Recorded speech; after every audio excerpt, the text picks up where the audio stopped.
Well, I think we're online now. We've got quite a few people joining us. I can see Jeff in the corner, and I can see we've up over 150 already registered and signed up. So we've got more joining us, but we'll make a start, and hopefully people can hear us and see us clearly. It's great to have you all here with us. Obviously, this year a little bit differently. We've been doing financial reporting updates for a number of years now. We do one aligned with December and June, and it's great to have you online this time as opposed to in person with us. But that's obviously enabled a whole lot more of us to attend, which is great. And so welcome to our reporting update for 30 June 2020. It's great to have so many with us. These are challenging times. It's requiring us as a firm to work differently. We're in an office with very few people in here, people working remotely, and I'm sure a lot of you are in that same situation as we adapt to the new norm with COVID-19. But as you're aware, things keep moving, reporting deadlines keep coming up, and as much as possible, we're trying to ensure that it's business as usual with some differences. So we're all online. Hopefully, as we move through this presentation for the next hour, you'll be able to see and hear us clearly. There'll be the opportunity for questions and answers as we go through, and I'll briefly run through our agenda for the day. We've got a regulatory update. We'll talk a little bit about special purpose reporting. There are some changes there that are really important for people to understand, both preparers of financial reports and the governance body. We'll then talk about revenue. We've got some new revenue standards, AASB 15, and we've got 1058 as well. We've got a new lease standard and some really significant impacts arising from that. And we'll talk briefly about the COVID impact. Again, you've got JobKeeper, you've got the cash flow booster and how they should be recorded, as well as other things like going concern consideration. So we'll talk through those. Myself and Jeff Tolk, one of our audit partners, will be presenting on AASB 15 and 1058 and some of the other elements. Myself, Peter Shields, known to many of you as well as Jeff. Many of our clients are on board here, so great to have you with us. And we'll share the presentation. At the end, I mentioned we'll take questions and answers. So as part of the webinar, there's an opportunity to type in your questions, and we'll get through as many of them as we can as part of the session. We're leaving 15 minutes at the end of the session to answer as many of those questions as we can. But if we don't get to them, we'll do our best to come back and answer them separately. So again, we'll have your name, so we'll be able to hopefully contact you. But if not, you can also email. We'll put Georgia's email there. She'll coordinate any questions coming through to the right person so that we can actually answer them for you as well. So we'll get started now. We'll move through these. I'm going to do the first bit, and then I'm going to hand over to Jeff, who'll then talk about the second part of the presentation, the technical elements. But certainly from a regulator point of view, there's a number of changes that organisations need to be aware of. We'll take the for-profits first.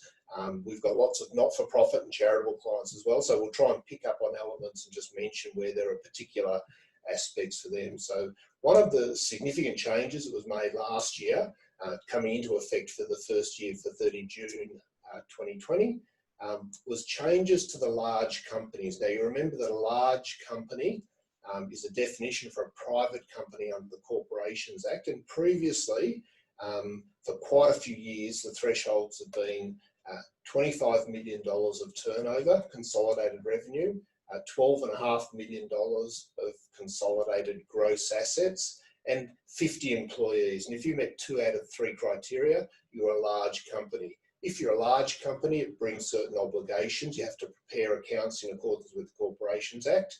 You have to have those accounts audited, and then you have to lodge them on the public record so people can go and pay a fee and see those accounts. And obviously, fair bit of pressure from business in relation to certainly the work involved in preparing those accounts and then having them on the public record. And so the government went through a process where they got some feedback and really then moved to probably what we thought was the upper end of the range when they made these changes. So you can see there down below there that the new test for large company criteria is consolidated revenue of $50 million or more, consolidated gross assets of $25 million or more, and employees 100 or more. Now, last time they changed their thresholds, they didn't change the 50 employee one, but they have now, so it's 100 or more. And this certainly moves up that large company size significantly.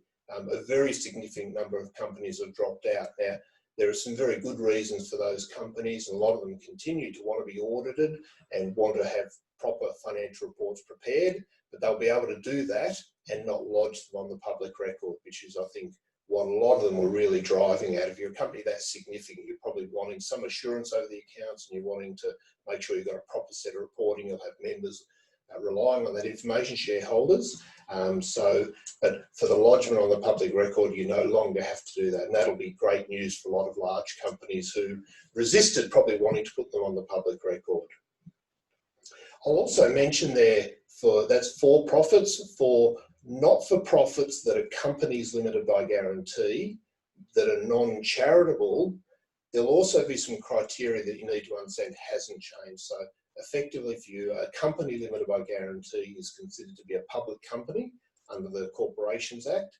And in 2010, they had a concession where if you're a small company limited by guarantee with revenue under $250,000, you didn't have to prepare accounts, didn't have to have them audited, and didn't have to lodge them with the ASIC. So, but if you're a company limited by guarantee, you have turnover greater than $250,000, then you are caught up, you're considered a public company, and you have to lodge those accounts audited and prepare them in accordance with the Corporations Act and the other obligations, including a director's report. So just keep that in mind, that you haven't changed your criteria if you're a company limited by guarantee that is not described as small.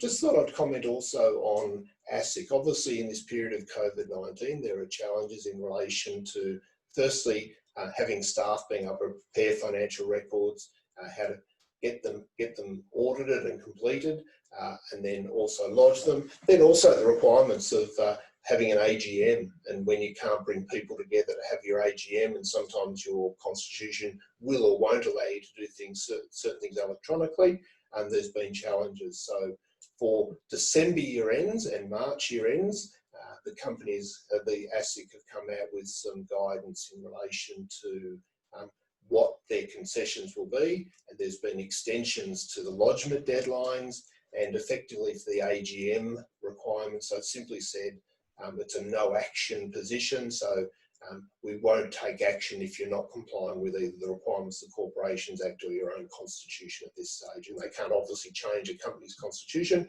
so they've simply said for this period they won't take action. We're still waiting on what they'll do for 30 June, but ASIC are very aware that it's quite possible that those same issues will be an impact for 30 June year ends, and you can watch this space. It'll be, if you go onto the ASIC website, you'll be able to see it. They're being done as effectively news releases from them, and there's a whole lot of them as they're working through these various challenges for companies in relation to their reporting requirements. So watch that space. If we now just turn to our charitable clients and just make some comments in relation to some reporting changes and things on the agenda. When the ACNC came in 2012, it wasn't without challenge or questions, and so as part of the legislation they put in place a 5-year review process. That 5-year review process ended in effectively December 17. And so in early 18, a panel was appointed to review how the ACNC was operating, their legislation, and provide a report back to the Minister in government in relation to some of those things that they think could be improved. The review was completed in June 2018. It was then tabled on the last possible day before Parliament in August, and it just happened to be the day it was tabled was the Leadership Spill Day, so it was really just tabled and no further action was taken on it. We were then waiting on a response. It included 30 recommendations, some probably a little bit procedural, but some of them were very significant in relation to governance and reporting requirements for charities. And so in March 2020, you can see there that just a copy of the front page, but the government responded almost 2 years later, earlier this year, before a whole lot of other things happened in March, and the government released their response in relation to the ACNC review. And I'll just comment on a couple of the more significant changes that were coming from the 30 recommendations. Firstly, BRC, Basic Religious Charity. There was a recommendation from the panel that that category be removed, and that category was brought in as a concession for religious organisations that said there are certain things you won't have to comply with, including the governance requirements, including the reporting requirements. So they got some considerable concessions, and the government's response to that is to the removal of that is no change, that they don't think there's need to change that concession at this stage. One of the other recommendations, which is very significant, is that the thresholds for the charity's reporting obligations be increased. And at the moment, you're small if you have turnover under $250,000. The recommendation was to make that $1 million. Now, small charities don't have to comply with the lodgement requirement or the financial statement audit or review process. So that's quite a significant change. That means, I think it's a very high percentage, up to more than 2/3 of charities won't have any reporting obligations other than their annual information statement. The medium, so a medium charity, now a medium charity prepares a financial report and has some assurance. It has the option of an audit or a review on those financial reports. And that threshold's moved up to between $1 million and $5 million. And then a large is over $5 million. So they're really significant increases. The government has supported these changes with balancing red tape and transparency, but it's also then qualified that for many of you, you'll be aware that if you were an incorporated association and moved into the ACNC as a charity, you had both state and ACNC regulation, and they worked very hard at aligning the state threshold, reporting thresholds with the ACNC thresholds, which meant that you could report once and not have to report twice, and there was certain transitional provisions. So the government has said, well, we're happy with the higher thresholds, but there's a fair bit of work to be done in relation to consulting with the states, because the states gave up their reporting power in relation to financial reporting on the basis that the thresholds aligned, so they'd still be able to get that reporting from the ACNC. And these thresholds are much higher than was effectively negotiated with originally. So that one's an important one to note. I think the other third significant one that feeds into financial reporting particularly as well is related party disclosures. Now, for charities, related party disclosure or related party transactions are often a point of complaint to the ACNC, and they're very aware that there's risk in a charity of the assets being abused or misused in relation to related party transactions. And so it's important that the ACNC raised this one, and the government has said they support that all registered charities being required to disclose related party transactions. So from a big picture point of view, they said yes. They then mentioned small charities. Remember, small charities will represent over 2/3 of the charity group. We'll have brief disclosure rather than full accounting standard disclosure, and then the government will implement other changes for the larger charities. So you can expect, and this one has a fair bit of support, that related party transactions should be disclosed for charities. Now, we go from the point of view of, which was ASIC's previous position for large companies who are special purpose and not-for-profit companies limited by guarantee, is that often the related party transaction is required for true and fair, not only because there's a specific requirement in relation to it. So if we move on there, so that's just 3 of the significant recommendations and responses. If anyone's interested, you can certainly Google it and get the full response. There are certainly a number of other significant changes in relation to it. And probably the other one that's come up, and I'll just mention it quickly for ACNC, is external conduct standards. So again, remember that came in this year. You can look up what the requirements are there, but that's a new governance requirement for charities during the year. If we also look at ACNC, so as I mentioned, the incorporated associations transitioned their regulation from state-based regulation to the ACNC, and so there were a number of transitional provisions where the ACNC said, we'll effectively accept whatever you've been doing in the past if you've been regulated under a state. And obviously after the 5 or 6, 7 years now of having the ACNC, the transitional provisions are running out, and it's important because it hasn't actually got a lot of press, but I've just broken it down there by state.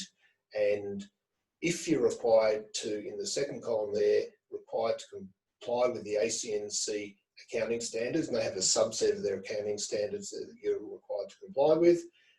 So you can see there Victoria, New South Wales, South Australia, Tassie, ACT and Northern Territory are now required to comply with those minimum standards. The important column at the other end there is registered company auditor, because a lot of the states only required a audit to be done by a practitioner who was a member of a professional body. But the ACNC legislation requires a registered company auditor for a charity if you have an audit being done. And so that's a step up from what a lot of organisations had.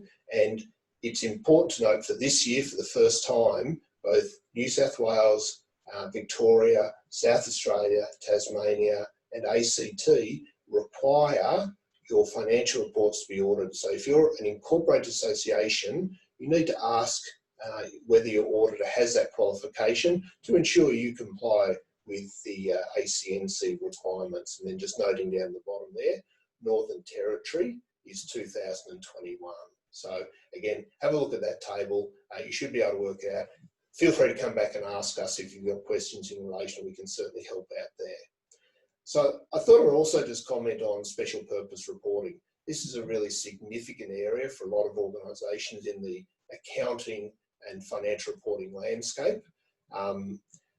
If we just look at, and again, a lot of you are probably familiar with it, but I do find a lot of boards and governance bodies are maybe not familiar with this terminology. So I thought I'd just give you a really basic overview of it before we talk about some of the ramifications. So in Australia, financial reporting, you have the options of general purpose financial reporting, which is a financial report that complies with all the accounting standards. And there's a process under Statement of Accounting Concept 1 for organisations to work through whether they should do general purpose financial reporting or special purpose financial reporting. A number of years ago, with general purpose financial reporting, they brought in some concessions for certain entities, including entities that were charities or not-for-profits between Tier 1 and Tier 2. And so if you're doing general purpose financial reports, there was some relief available through what we call reduced disclosure. So you're still complying with all the measurement and recognition criteria under the standard, but not requiring to comply with all the disclosure requirements now are named. If we go down the other column there, the orange box there is special purpose reporting. And that was a concession available for organisations, really only in Australia. It's not a concept broadly adopted anywhere else in the world, that you could determine based on who your users were what financial reporting you need. And there were certain minimums, both under the Corporations Act and under the ACNC. But as long as you met those minimums, you could then determine what else you needed to disclose. And so that had limited AASB application. Now, the AASB haven't supported this more recently. In the last 5 years, they've been working very hard to eliminate this special purpose option. Their argument is if you report on the public record, you should do general purpose reports. And as you know, that's reasonably extensive reporting, and special purpose was a concession. Unfortunately, with special purpose, it was being adopted in a way that it wasn't intended. It was really just organisations were saying, well, here's an easy way of reporting, and weren't necessarily working through that process of considering who the users are. Conceptually, it's a good process, considering from a user point of view, what are their needs, and then designing your reports around those needs. So the AASB have been on a program over the last few years to really remove special purpose financial reporting as an option. And that would be a significant impost on a lot of organisations because it has some ramifications. So as part of the process, there's two elements. The for-profits. So for-profits now, if you're a large for profit, as of next year, you will no longer be able to do special purpose reporting. And so there's been a change to an accounting standard, AASB 2020-2, that removes the opportunity for those private for-profits who report under the Corporations Act to do special purpose reporting. So you'll go straight to general purpose and you'll have the option of reduced disclosure. So this will make a really significant impact on large companies, as I said, foreign-owned, unlisted publics that lodge with ASIC. This is in effect, as I said, from period beginning on or after 1 July 2020. So that's a really significant change. And we've just noted down the bottom there. So R&M is recognition and measurement. So you've got to comply with all the requirements of recognition and measurement. For a lot of entities, that's a big step up. Consolidation. So if you have a controlled entity, you've got to consolidate, prepare consolidated reports, and then full related party disclosure as well. So there's some really significant changes there. If you're a not-for-profit, a charity, special purpose continues to be an option, but on the expectation that they're working through and consulting with the sector in relation to what it might look like after the removal of special purpose reporting. Now, if the ACNC thresholds go up, entities that aren't required to prepare financial reports by a statutory requirement will still be able to do their own accounts because they don't effectively have any obligations and they can really just do special purpose reporting, but it won't be guided by a statutory obligation. So the AASB is continuing this project and looking for the end of 2020 for an aim to have a position. The aim is, or has been, for 2022-23 to have it in place. And the latest discussion has been that maybe with the removal of special purpose option, maybe there is a third tier that is available that has possibly even modified recognition. It might sound a lot like special purpose, but it's important that, again, middle tier not-for-profits and large not-for-profits particularly put a lot of focus on this because, again, as we say down the bottom there, full measurement and recognition criteria, full consolidation, related parties. And we're yet to see what that looks like. But again, we'll be engaging on behalf of the sector in understanding what your requirements are and communicating them, but also there'll be opportunity for you to engage as well. So as a step between sort of removing special purpose and having special purpose for not-for-profits, there was a change last year to AASB 1053 or 4, I think it is, that required additional disclosure. If you're a not-for-profit charity reporting, there was additional disclosure requirements. And this is one of the standards that is required by the ACNC to be complied with. And so the additional disclosure requirements come into effect for the end of this year. It affects both ACNC and ASIC entities, and not-for-profit special purposes must disclose compliance with each material accounting standard. So really as a stopgap, they're saying, well, let's at least understand what you're not complying with.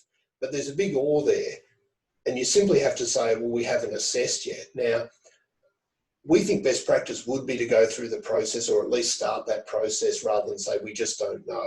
I don't think that will reflect well on necessary governance where they haven't engaged. So we'll need to think about what disclosure we make in the financial reports. But also you need to consider what entities that would be subsidiaries and controlled or associates. Again, or you've got to make disclosure if you haven't assessed that. So that's a significant change. So you'll expect some discussion around your audit this year because your notes should change, your accounting policy notes that follow sort of your statements, your accounting policy notes, and then the rest of your notes, the accounts, and it will need to make disclosures. That's something boards should be aware of, but boards should also be asking the question, well, where are we now? Where do we want to go? Where's our reporting? Because I think that's really important for a governance body to understand. So some particular actions, as I said, board confirmation and non-reporting status. So the board make an election when they prepare the accounts to say, we will go special purpose. And you'll see that really in the first paragraph or two in your notes to the accounts. But it'll be important that boards understand and make that decision properly and document it. So we've got a template that we can provide you, just email Georgia and we can give that template that will help boards go through the process, considering the requirements and who the users are and form that opinion properly so that they've got some good governance process.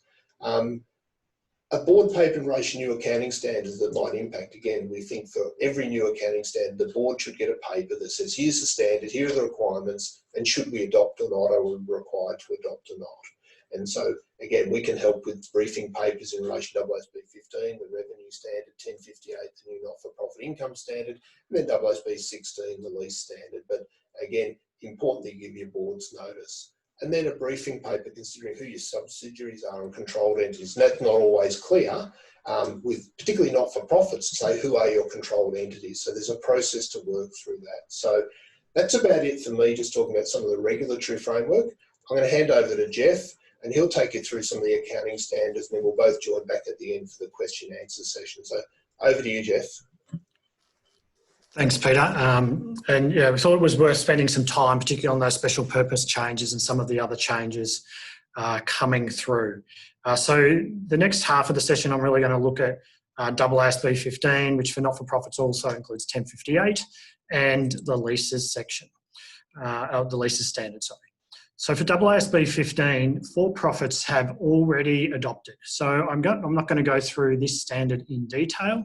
If you've attended some of our sessions before or seen some of our publications, we've been talking a lot about 15 and AASB 16 for that matter for a while. So I'm really going to skim across the top, but especially point out what our findings were, where we've come across some issues in our December year-end clients and the sector in general, feedback from other firms around that as well. So when I talk about 15, I'll quickly go through the principle of the standard, but also look at who is impacted and some really specific changes specific to not-for-profits, given that for-profits have already adopted.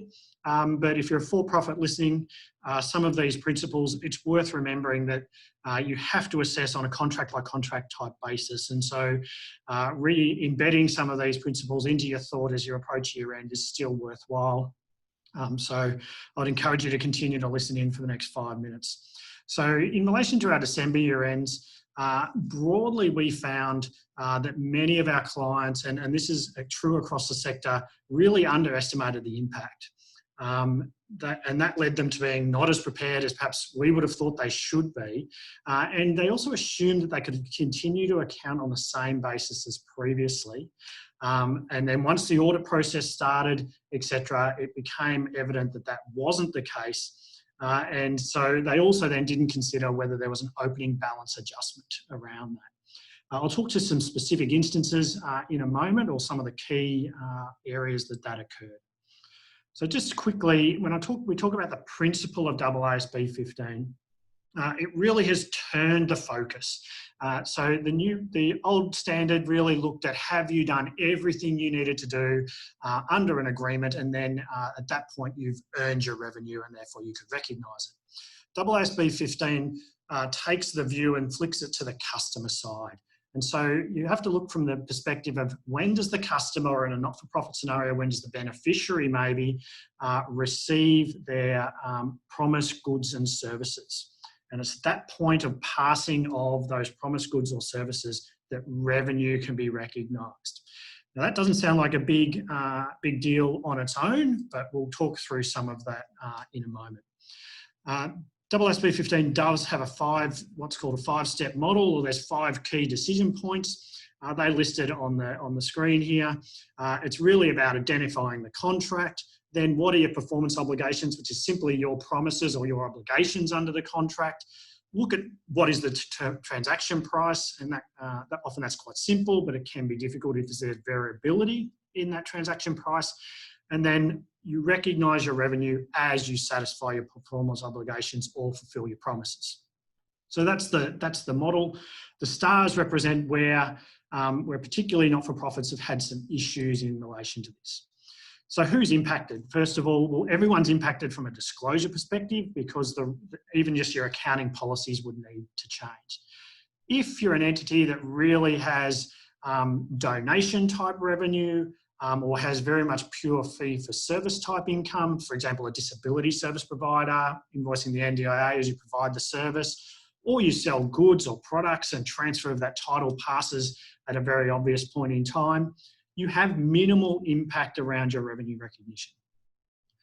However, if you're some of these others, and this is where we saw issues in December year end, if you're a membership-based organisation, for example, and you have upfront fees, so an initial joining fee, the standard says you need to spread that fee across the period of membership, which for some of our clients, that could be 20, 25 years. In some of our professional body type clients, they ended up having a significant unearned revenue adjustment as they looked at what have they received in these upfront fees historically, and you amortise or bring that to account over the life of the membership.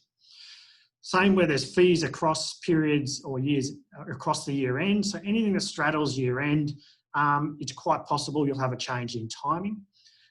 Everyone, if you have multiple grant agreements or multiple customer contracts, no longer can you, simply take an assumption or here's the approach for this type of revenue. Because all contracts are unique, or where you've got unique contracts, you need to assess on a contract by contract basis.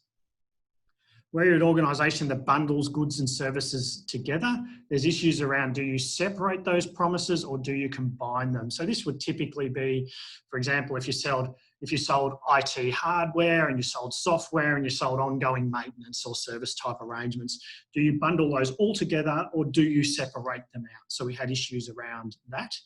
And any organisations that have grant agreements, particularly with government or maybe large philanthropics also.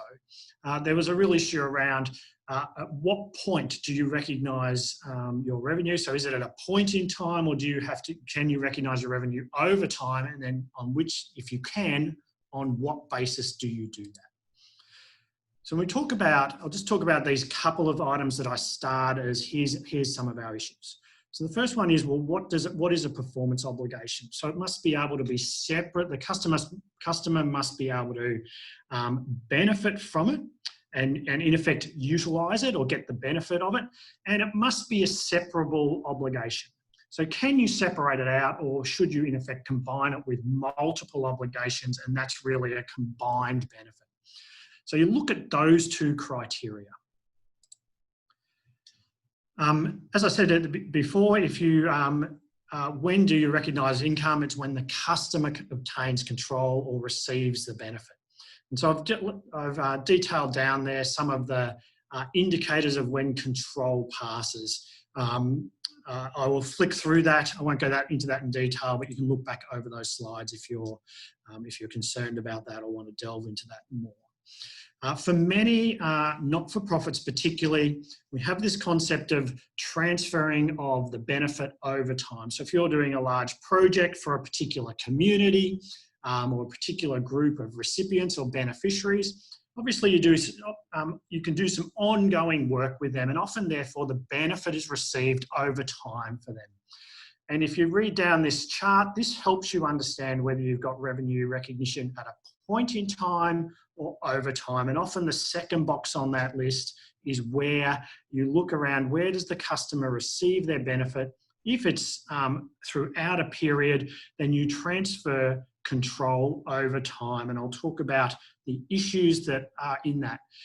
We would see a lot of our not-for-profit clients particularly would be wanting or thinking they end up in this box of control over time. The reason is you get more closely matching your revenue and expenses. If you don't end up in the box where you've got control over time and control transfers at a point in time, you only recognise your revenue at that point in time. The result of that is you would capitalise your costs up until you can actually transfer that control. And so you end up with WIP or work in progress on the balance sheet, which is something new, particularly to the not-for-profit sector. If, as I said before, if you've got control transferring over time and you get to recognise your revenue over time, the next question is, well, on what basis would you do that? The standard gives you two options to use either what's an input method, so what effort have you made or what resources have you consumed to transfer that control or provide benefits, or there's output methods which looks at, well, what did you actually do or what did you actually give to a beneficiary or a customer. So at the beginning of any contract, you need to really decide. often we see many organisations wanting to default to an input method that is based on costs incurred. That may be reflective of how you've satisfied your performance obligations, but it also may not. That assumes that your costs are going to equal your revenue. Whereas if you can actually make a margin, for example, perhaps it's not the best method. Likewise, if your costs would go over or be greater than the revenue you're expecting to receive, again, I don't know that that's necessarily the best method of calculation. As we see grant agreements more move to an outcomes basis, perhaps those outcomes would be the best way to measure it. So maybe it is milestones achieved, some sort of level of activity might be the better way to actually reflect revenue in accordance with how you've actually delivered your service or the benefit to your customer. So it's worth thinking around those and setting those because setting these methods really drives your revenue recognition, and it should impact the entries you're recording. There's significant, so they're probably the key components I wanted to go through. There's significant disclosures, particularly where you have uncertainty in your revenue streams or where you do have multiple performance obligations and where you haven't yet recognised revenue, so you have work in progress or costs from contracts, etc. So the disclosures are significant, a significant uplift on where we were before. So there's a list of some of them, and again with RDR exempt and what you need to do, but principally it's aimed at driving understanding into your financial report for a reader to understand on what basis do you recognise your various income streams. On transition to AASB 15, there's two approaches. So there's either a full retrospective approach where you modify your comparative year. So again, if you're a 30 June 2020 year, you would actually restate from 1 July 18 in effect, and your 2 years in your reports are recorded or reflective of the new standard.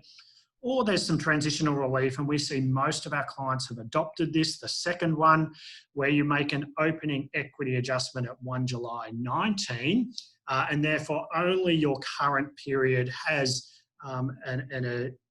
your accounting treatment under this new standard. So you remove the ability of or there's a lack of comparability between your periods then, but you also don't have to go back and rework out the prior year. So what are the actions that you need to take in relation to AASB 15? It really does require a systematic approach. Like I said at the beginning, I tried to highlight some of the issues we saw, and it really was organisations making assumptions that things weren't going to impact them, and that wasn't the case. So you do need to work your way through, identify all your contracts, work your way through a 5-step model, identify some issues, consider your impacts, and then adopt accounting policies. For example, if you're overtime, what is your method you're going to use for recognising income? Is it an input method, output method, and what basis does that occur? So we have a template. It is a lot more detailed than this one on the screen, but to give you an example of some key decisions. So if I roll across the top line, for example, if you have a DHHS contract, is it enforceable? So you look at, is it a reasonably enforceable contract? What are your obligations under that? So we would expect you to spell them out. What are the transaction price or transaction prices if it's broken down? How do you recognise your revenue? Is it at a point in time or overtime? And if it's overtime, why would that be? And then on what basis? So is it a number of services you provide? Be it counselling services? Is it dollars? Is it just time? Which one is best reflective? And therefore that would then be used to record your revenue on the same basis that you documented here. So when we print this out, it becomes a big A3 sheet, so I can't really get the detail, but this requires a lot of detail to be considered to clearly understand your compliance with AASB 15. From a governance perspective, if you're on a board, by all means, I'll be asking for that assessment and making sure your management has made an assessment of the impact. provided some sort of briefing paper where an accounting policy is, there's a choice. We'd expect that would be go to a sufficient level. It might be a finance committee maybe rather than the full board, but that's signed off and agreed upon by the board. And really, if you don't understand these top things, it would be difficult for you in a governance position to understand, well, what's the basis of these management accounts or the budgets? How am I to understand and interpret this if I don't really understand the method by which revenue is recognised? So we think this is good for governance to understand both the year-end financial reports and their obligations there, but also understand the ongoing reporting and how that gets treated. So that's AASB 15. I will now jump into leases. There's probably a little bit, should you lease account or not lease account? And that's probably one of the key questions. Again, so I'll talk through the principle, talk about who's impacted, what are the current challenges. There's a real question around do you adopt and who should adopt AASB 16, and we'll touch on that. Again, our December year ends, I think they underestimated the impact of this standard, both on the profit and loss and balance sheet, and they didn't understand necessarily the detail enough to make some correct calculations, and I'll walk through that. So what's the principle? The principle is that what was previously operating leases, including property leases, if you previously had these, they're more than 12 months and they're not low value like a laptop, for example, then you bring those onto the balance sheet like a finance lease, regardless of whether you purchase the asset at the end or not. I'd make the point here, and I should have stopped, that this is applicable for junior ends for both for-profits and not-for-profits. There is no difference in AASB 16. So all entities that prepare GP accounts are impacted if you have any of leases in that criteria.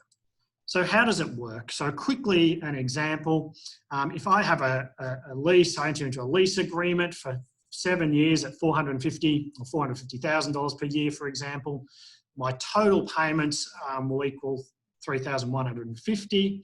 If I could borrow funds to buy that underlying building or that building asset over the period of 7 years, so what would my rate be? If I can determine that that's 5%, which is called the incremental borrowing rate, if I discount back my 7 years of $450 per year repayments, that works out to be $2,600. So my opening entry at the start of this lease would be to debit my right of use asset. Similar, it would sit next to property, plant and equipment in your balance sheet, so a different line, but in that non-current section. And you have an opening lease liability or borrowing of $2,600 as well.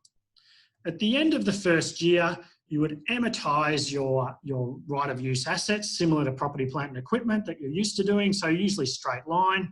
So that'd be $371. On your finance lease schedule, you're now splitting your payments for your rent between a liability or a principal reduction and an interest expense. So in this case, the first year, there's more interest expense at the beginning of a lease than there is at the end. And so in this case, I've got $130 worth of lease. Interest expense, sorry.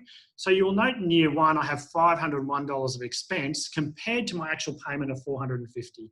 In the later years of the lease, your expense will be lower than $450 because the interest component will come down. So that's a simple example. What does it look like in your financial statements? So you will see that in our financial statements, we've adopted just in the 2019 column, again, this modified retrospective approach is available for leases. And you'll see a higher depreciation and amortization amount. Rent outgoings is smaller, so this is not the $450,000 example. This is a real set of accounts. And we've got an interest expense for the first time. So our profit and loss looks different in the way it's broken up, and the overall expense in the early years of the lease are higher and lower in the later years of the lease. In our balance sheet, we now have a right of use asset, and the whole amount is non-current. So again, we've taken up or grossed up our balance sheet to the extent of this asset. And then we have borrowings or lease liabilities. The next year's the payments or principal reduction is current. And so you'll see an increase in your current liabilities, but no increase in your current assets, and an increase in your non-current lease liability also. Within our cash flows, this also changes our cash flows. We now split out previously, rental expense would simply be in the second line there, being payments to suppliers and employees. Now it's a portion that is a liability reduction down in financing, down the page, and also the interest paid component, which is able to sit either in operating cash flows or financing activities. But typically we see it in operating cash flows more often than not. So again, a big impact on your cash flows. It makes your operating cash flows from operating activities look better than what it did, if you like, under the previous standard. So that's how it will look in your financial statements when you adopt lease accounting. There's a number of issues with lease accounting. The first one is, what do you include in the calculation? And you only include fixed lease payments. So you don't include variable payments. Variable payments would be things like where you have a retail outlet, for example, and there's a level that's based on your level of sales or something like that. So you exclude variable payments from your calculation. When you're looking at how long is my lease or how long should I do this discounted calculation, where you have options that you're reasonably certain to exercise, or you have an economic incentive to exercise, for example, if you've spent a fair bit on a fit out or something like that, then your lease term would include your options. The next question is, well, what is your discount rate, or what is your incremental borrowing rate? It's the same thing. And really, as I said before, it's the amount or the rate that you could borrow to purchase the underlying asset for the same lease term.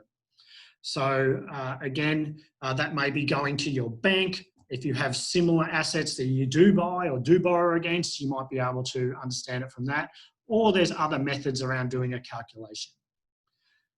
I would note that you only do the calculation based on known lease payments. So where you have a lease that has a CPI increase, where based on CPI, not a set percentage, you need to do a recalculation of every year as the lease changes. Similar, if you have market reviews, you assume the same rate until the point in time that there's a market review.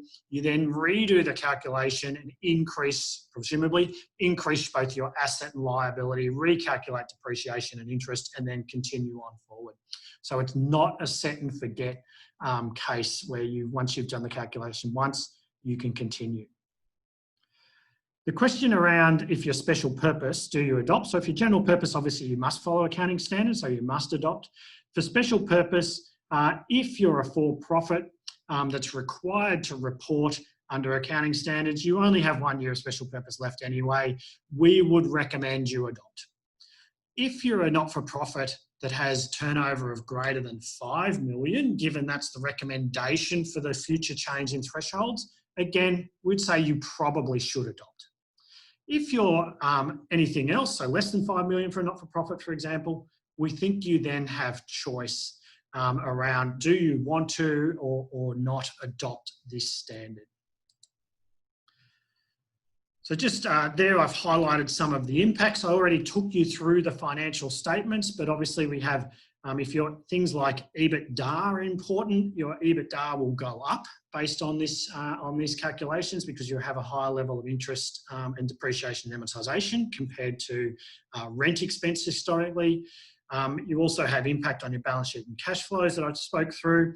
And then there's also other things to consider like bank covenants, bonus arrangements, and do you have the systems to cope with these calculations? Again, I think Excel is fine if you have a small number of leases. If you are an organisation that has many leases, the technology solution or the sophistication at least of your calculations needs to be thought through. Simply running it on a relatively simplistic Excel spreadsheet, you will get yourself into all sorts of problems as some of the lease modifications, early terminations, CPI adjustments, etc. all happen. Your model needs to be able to cope with that. So for transition, the same options apply as I talked about for 15. So again, we see nearly everybody doing the modified approach and not going back and recalculating and changing their comparative. So what are the actions for that? Here again, from governance perspective, have you got all your leases in a register? Have you sorted through where judgment or policy choices are required? So what is your lease term? What's your discount rate? What's minor for an exemption?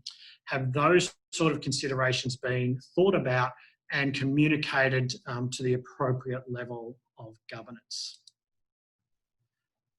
That probably rounds me out on leases. I've gone relatively quickly, but hopefully you get an understanding at least of how the standard works and where there's real issues to think about. Just to round out the presentation, I just want to talk briefly around, well, what are the impact of COVID or the current financial situation that we see?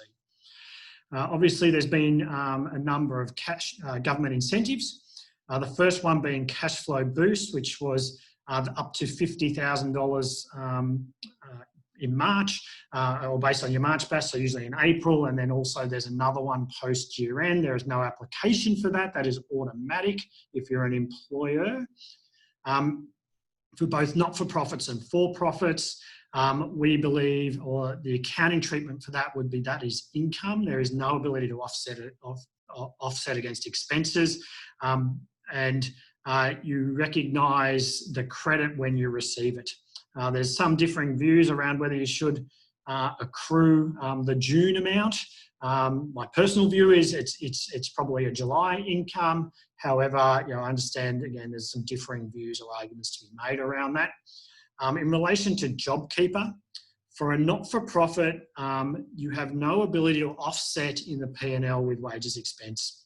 It is income for you and wages expense on a different line. Excuse me. For profits, you can offset. Excuse me. The reason being is that you operate under, there's a different accounting standard for profits for government grants. And you recognise when you pay the eligible wage. So at 30 June, to the extent you've paid your employees JobKeeper, you can accrue the income you expect to receive. What are some of the other reporting issues? Again, just because of the financial impact of COVID, if you have goodwill or intangibles where there's a calculation around a CGU, etc., there's obviously impacts of both the current performance, but also looking forward under the current arrangements, and therefore there's a common view that we'd like to see more impairment around goodwill intangibles, particularly where your level of headroom in those calculations was not great historically. For anyone that has financial instruments, this would mean debtors, or if you have loans to other parties, for example, I think there's an broad increased credit risk, and therefore under AASB 9, you've got some impairment considerations to make. Where you have other assets at fair value, be those properties or other financial instruments, again, the values may have moved, and understanding if they are material or do you need to seek values. And we're also seeing things like prepayments where people have booked events and those sort of things where those monies are not necessarily being refunded for those areas where they've been cancelled, and so you have to expense those amounts. Outside of that, so they're probably the main accounting standard issues. However, we've also seen a lot of issues around, and expect to see greater levels of issues around going concern and subsequent events. December year end certainly all had significant subsequent events. Our other, moving to June, it really depends on what happens through August, September, etc. But we expect to see subsequent events around what is an evolving situation. So that also may have audit report impacts. So understanding your assessments of going concern and your disclosure around subsequent events will be important. I think that rounds me out. So Pete's I'm going to hand back to Pete, and he's going to do a little bit of the Q&A. So if you have questions, you should throw them in the Q&A box. And like we said earlier, if you want any of this information, please email Georgia and we'll give you the templates or seek to answer your specific questions. But over to you, Pete. Fantastic. Thank you, Jeff, for that content. That was really good.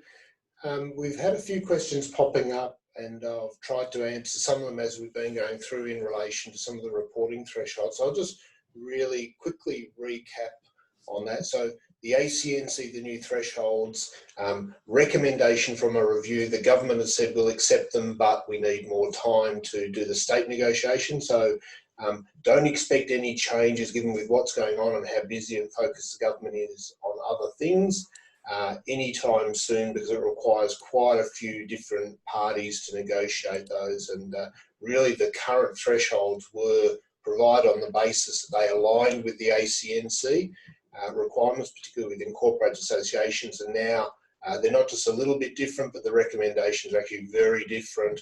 And so I would imagine it's no rush or no changes coming anytime soon. So just be aware of that one. With the additional disclosure, special purpose going, again, I've commented to a couple of the questions there, but the special purpose concept at the moment is twofold. It's a concept within the accounting standards, and quite often in Australia, a lot of legislation has been written, both incorporated association legislation, ACNC legislation, and the Corporations Act, which requires compliance with Australian accounting standards. So where it says that, the special purpose concept is embraced in those standards. And what they're saying is they want to remove it, firstly for profits, remove it from the accounting standards as an option, and then eventually for not-for-profits. So if you have to prepare accounts in accordance with Australian accounting standards, that option will disappear eventually from those standards. There will be another third tier we expect for not-for-profits, particularly in relation to what does it look like post that. If you're a small entity, don't have a legislative obligation to prepare accounts in accordance with Australian accounting standards, we expect that you will still be able to prepare special purpose accounts because they're actually you just determining. The thing to look at is whether your constitution also names in accordance with Australian accounting standards. And we do see quite a few constitutions, particularly older ones, that had that wording in there. And so that'll be a consideration as well. But if you're a small entity, don't have that obligation either through legislation or your constitution, then you can continue doing whatever reporting you choose to that comes under good governance and meets your user requirements. So there are a couple of the questions that we've been sort of having. Another one that I'll take before I hand over to Jeff, retention bonuses for aged care workers, so another government incentive that was provided. And it is expected that that retention bonus will meet the criteria as a benefit to the employer and meet the revenue criteria. So it will be recognised as revenue and paid via the organisation to employees, but effectively it's revenue of the organisation. That organisation takes responsibility for meeting those obligations and paying that to the workers. So expect to still meet the criteria of revenue for the purpose of the standard. Jeff, I'll throw one to you. There's a question here in relation to what is the commercial benefit of AASB 16? So again, it's a question that a lot of people are asking, saying, why are we doing this? Is it really any benefit? And I think we'll get used to it, but I'll hand over to Jeff and let him talk about commercial benefit. Good question, and usually there's a tone in that question when we're all in the room together as though it's my fault. It's not. The reason behind the standard really, and you've got to remember these standards come from an international perspective, and they're really designed around issues around very large corporations. That's what the international reporting standards are designed for. And so there was concern around larger organisations structuring arrangements to fall outside the finance leasing requirements of the existing lease standard. So for example, a common example given is that if you go to a set of airlines, so you look at Qantas's financial report, for example, there are no planes there. Despite the fact that they're fundamental to the business, and that's because they were leasing all these planes. And so the argument was that the financial statements weren't reflective of the commercial reality, and they've used really a sledgehammer to bring this change in where it's down at the level of, in effect, in Australia, down at what is a relatively low threshold into the not-for-profits around, and again, property leases, etc., with no intention that you're going to buy them, and you may be renting them for a really good reason. So that's the concept. It makes sense, I guess, from a particular point of view, but personally, I'm not a fan of it, and it is difficult to step back and justify that, and I accept that. And so, what I guess that the challenge for you in that is that when you think about your users, you need to be able to try and explain it to them in plain language why that you've had to do this and what it means. So how can they interpret the financial statements with that with those leasing disclosures and transactions recorded. Okay, thanks, Jeff. We've got another question here, and we're right on time. So again, farewell to those that really need to sign off right now, but we'll just have a couple more minutes to try and answer as many of these questions as we can. So we said we'd finish at 1. We won't go much over. We'll just try and answer. There's just a couple more questions. So one of the questions, Jeff, in relation to JobKeeper or Cashflow Boost, sorry, you have to date the first part of the next cash flow boost in June because it comes off the June BAS. So is it revenue at that point because you've got to take up effectively your BAS obligation at the end of June? So should you accrue it and therefore have the correct BAS obligation knowing that you get a credit? You probably argue either way, but I'll just see if you've got a better answer. Yeah, you can argue either way. Again, my personal view, but if I'm your auditor, I accept that there's arguments either way, is that the credit, so yes, the revenue is based on your June BAS and the fact that you've had employees and a certain level of PAYG, and you only get entitled when you lodge that BAS, which would typically be after the period end. The method of payment is a credit to your integrated account.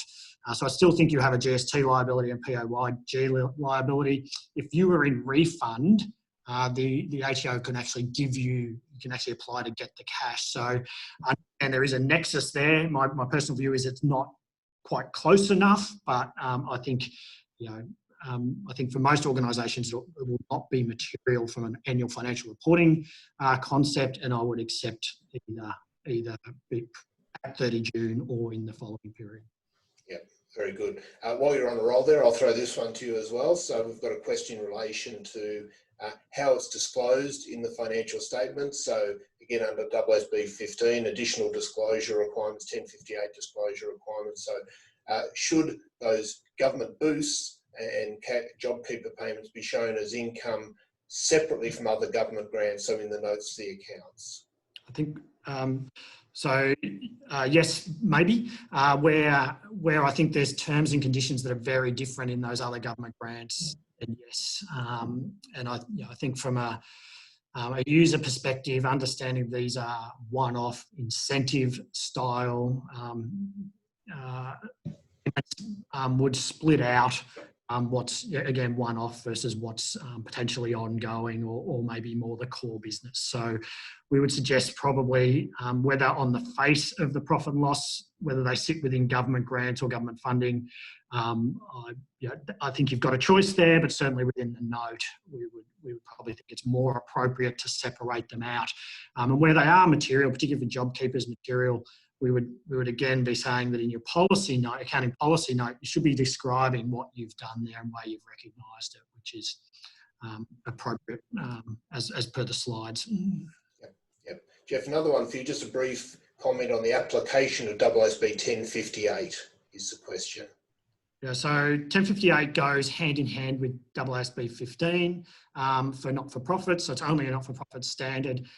It really works that if you fall outside of AASB 15, for example, it's not an enforceable agreement, for example, a donation, you then move to 1058. 1058 is a control-based concept, so typically revenues on receipt, with a couple of other parts in 1058 that I didn't have time to go through today about if you've got a grant or revenue that is used for purchasing an own use asset. So for example, a building you're going to use, there's some special rules there, and there's also some clarification rules around volunteer labour and booking that or recording that within 1058.